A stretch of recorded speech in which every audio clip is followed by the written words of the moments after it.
هل يمكن أن يكون الرجل نفسه بطلاً ومدمراً في آن واحد؟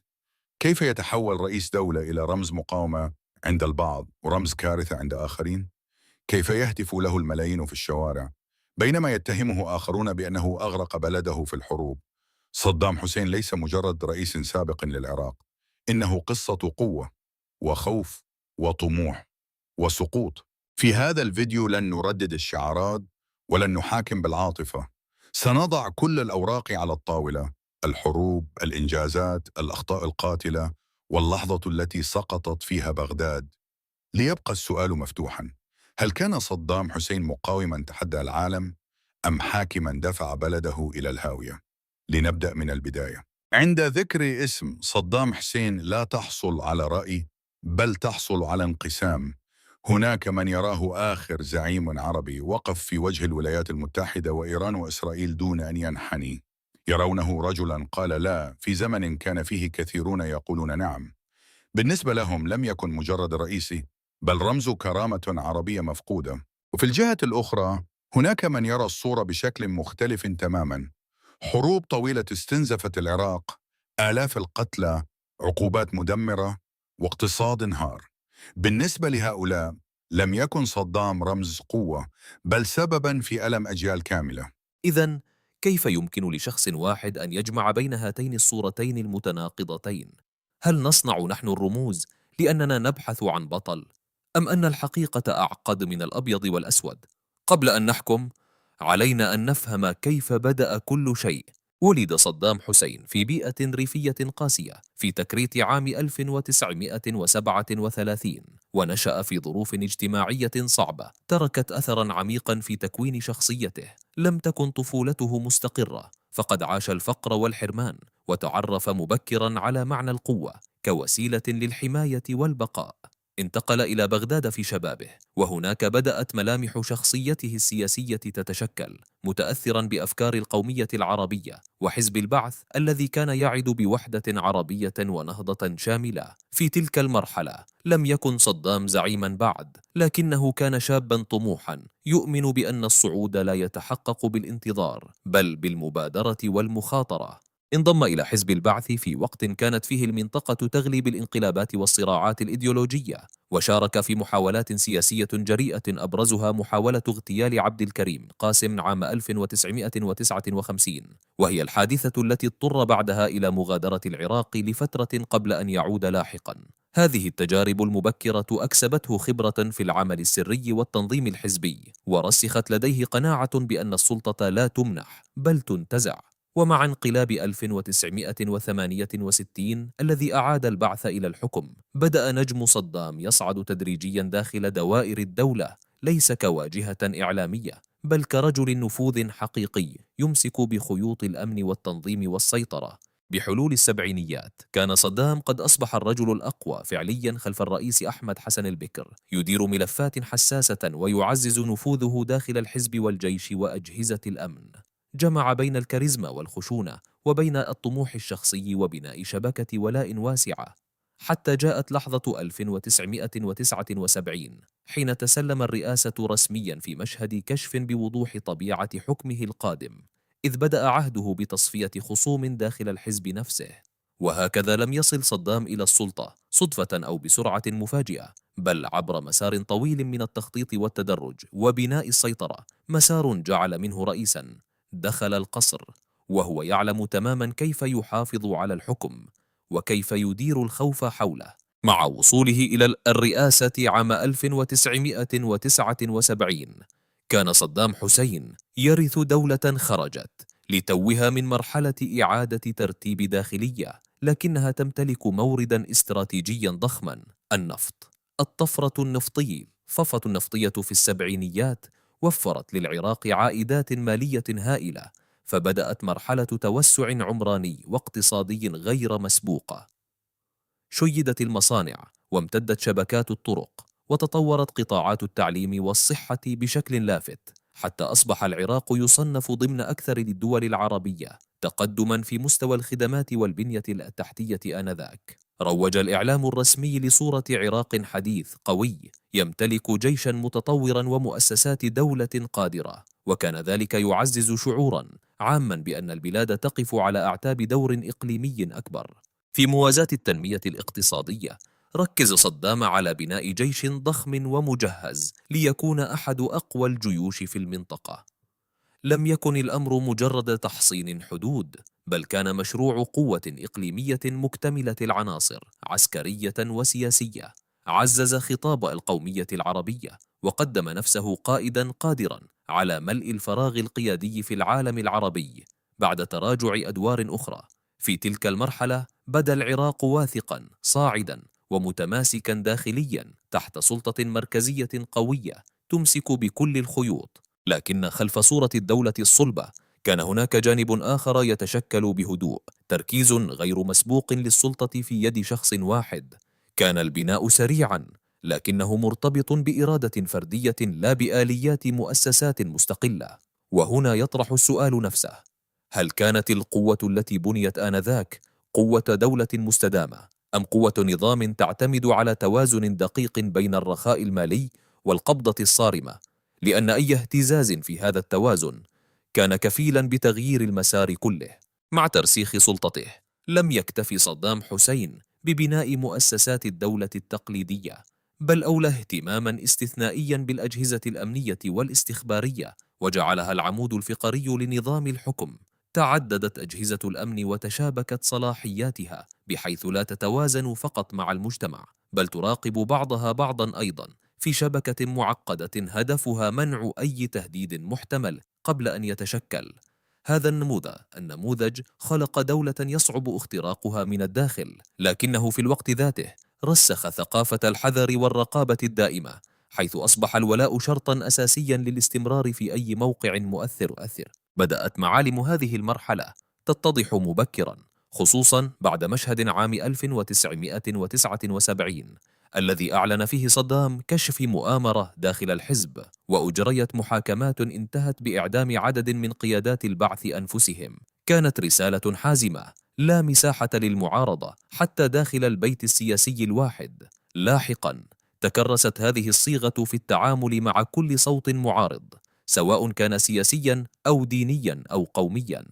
هكذا تشكل استقرار داخلي صعب الكسر، لكنه استقرار قائم على الردع والخوف أكثر مما هو قائم على التعددية أو المشاركة.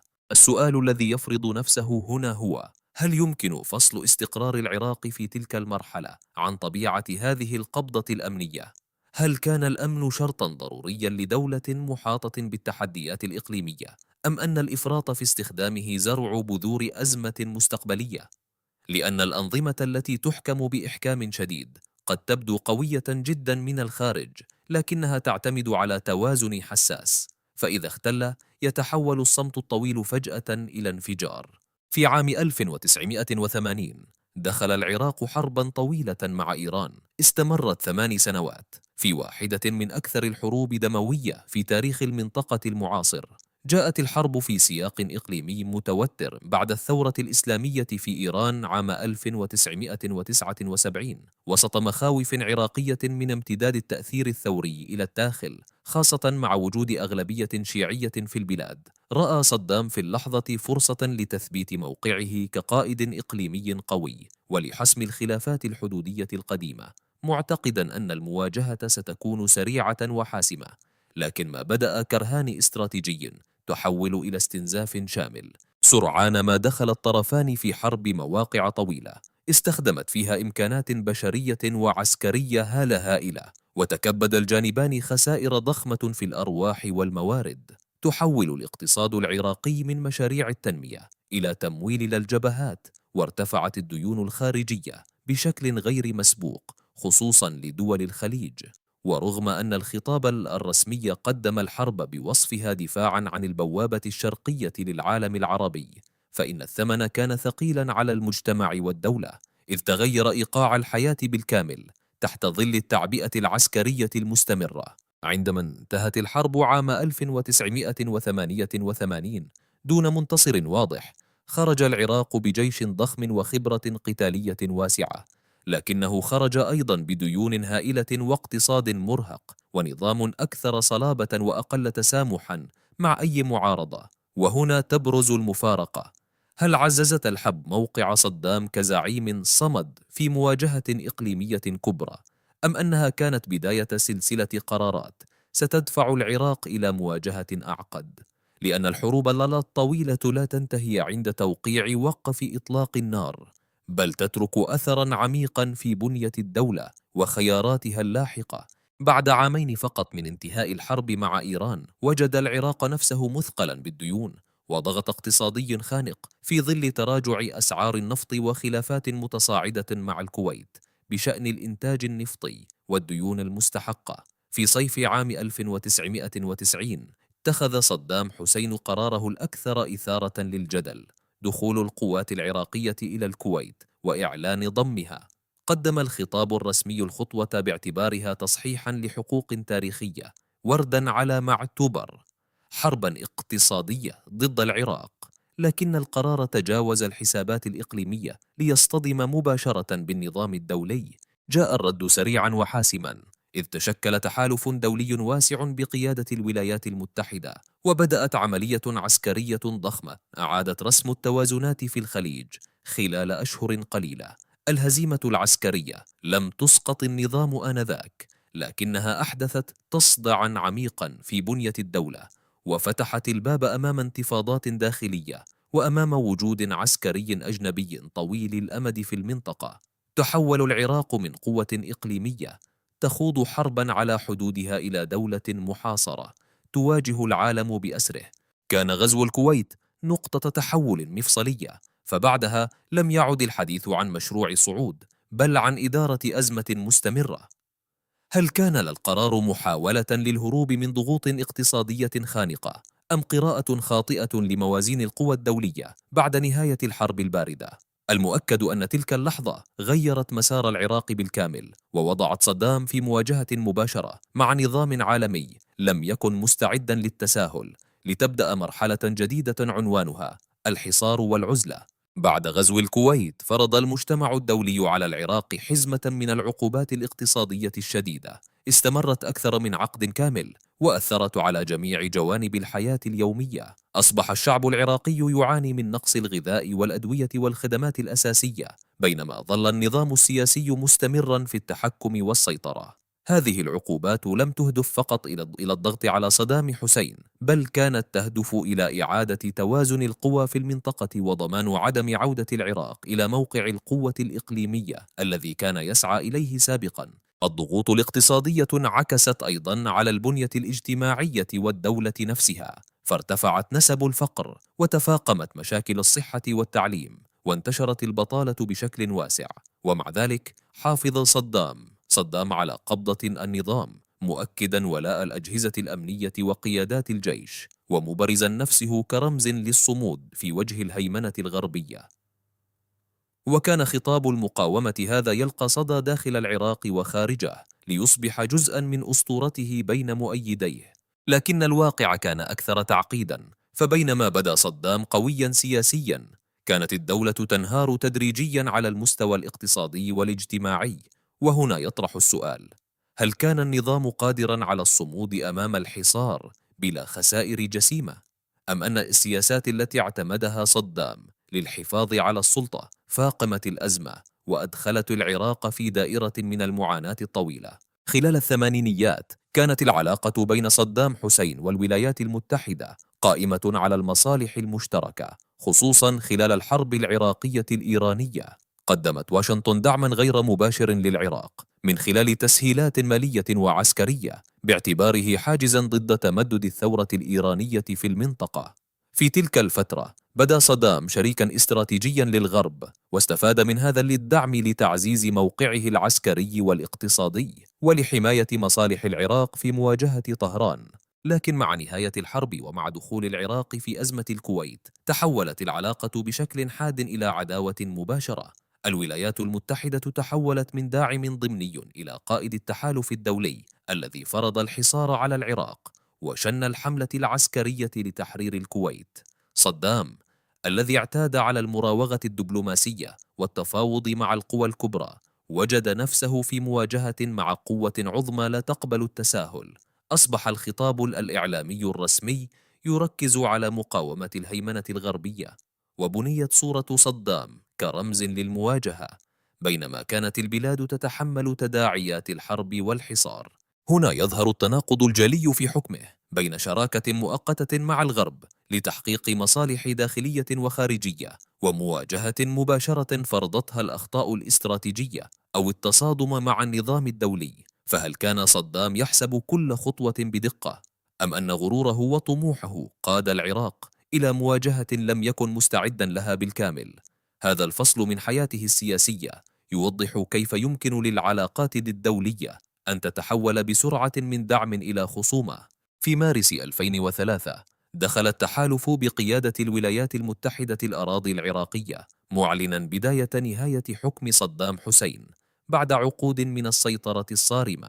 جاء الغزو بعد سنوات طويلة من الحصار والعزلة الدولية، في إطار ما اعتبر إزالة تهديد مزعوم من أسلحة الدمار الشامل، والتي لم يتم العثور عليها لاحقا.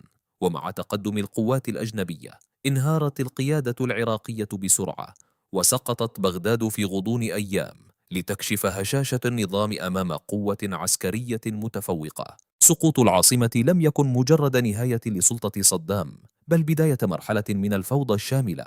انهارت المؤسسات الحكومية، تلاشت السلطة المركزية، وانتشر الفراغ الأمني الذي أدى إلى صراعات داخلية وتدخلات دولية إضافية. الجماهير التي طالما حيت صدام باعتباره رمزا للمواجهة واجهت الواقع الجديد الذي كشف هشاشة الدولة العراقية تحت قيادته. مع محاكمته وإعدامه عام 2006 تحول صدام حسين إلى رمز جدلي أكثر من أي وقت مضى.